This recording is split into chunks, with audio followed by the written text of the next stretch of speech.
Okay, Quicksilver means basically Hermes or the messenger, and this hat is Rumpelstiltskin the imp.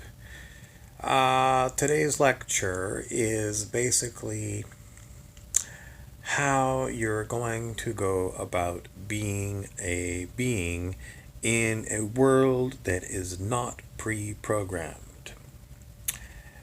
How are you going to get new thoughts? How are you going to deal with other beings who, in the new world, will be real beings, not computer generated, stupid things that are pretending to be, if you're human, pretending to be human?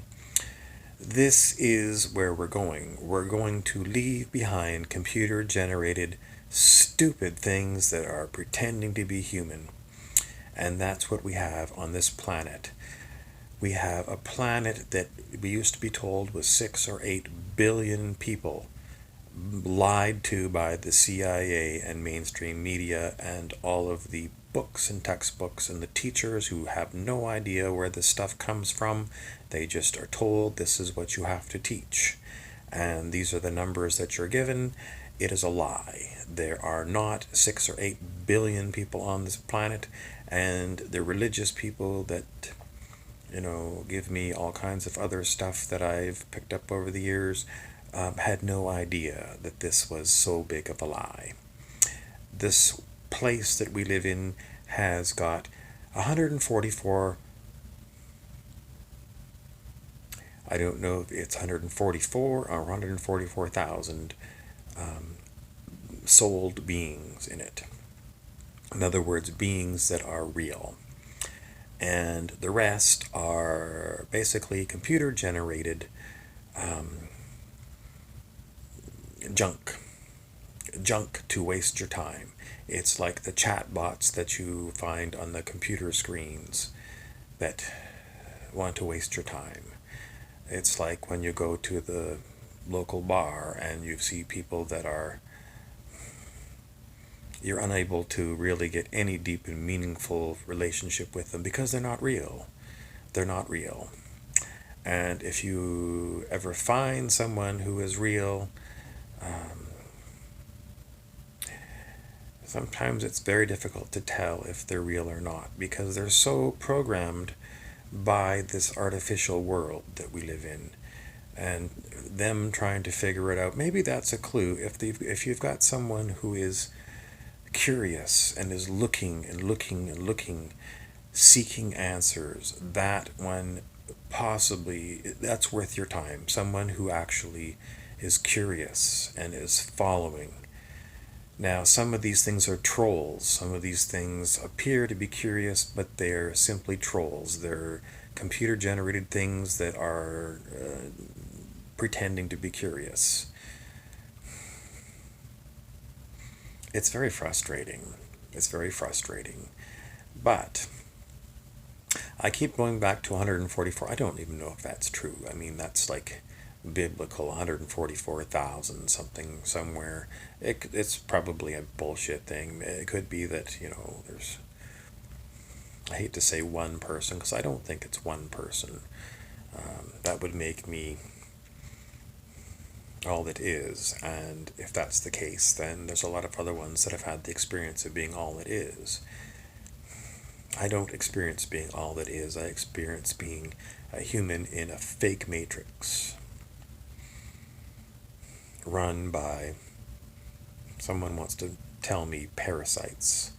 Yes, louche demons, demons that are unable to get energy directly from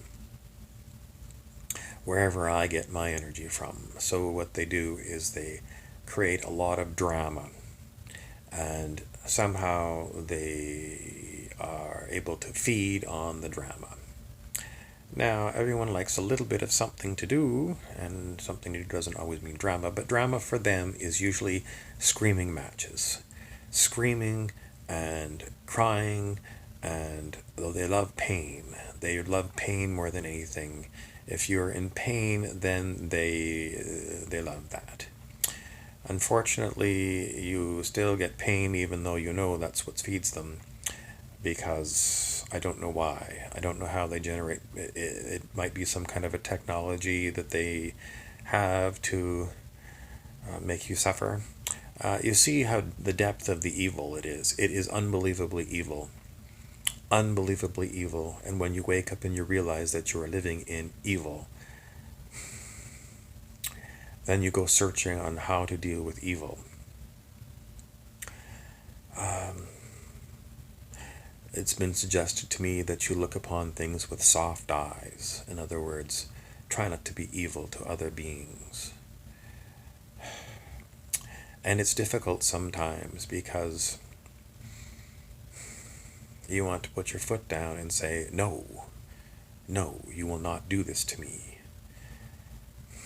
So if you do that, then it's important to learn to disentangle yourself from your emotions. And you do that by, well, it comes with practice. It really comes with practice. The more that you can recognize that you've been drawn into a fight, it's almost like you're play acting angry. It does get to a point where it's all becomes phony. The whole thing is phony. And then you wonder, are they really even living off of this? It's like you peeled back a layer where you were told that these demons were feeding on your anger and these low frequencies, and you peel it back, and perhaps it was just another layer of the onion.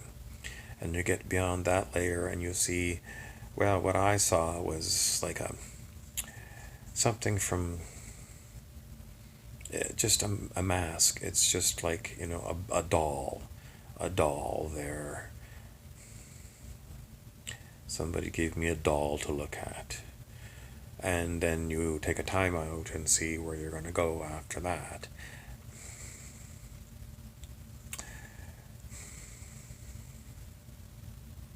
I have to wait to see what words come up. This world runs on words. And sooner or later, you discover that all your searching, looking for answers in words,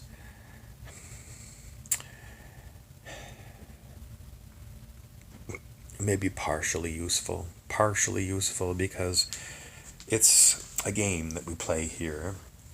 It's a game that we're playing, and the game is physical reality, perhaps. It's not really any fun once you get past childhood. It is mostly people waiting to get time to go on vacation where they can go and try and forget about their boring lives. I'm going to give you part 2 shortly.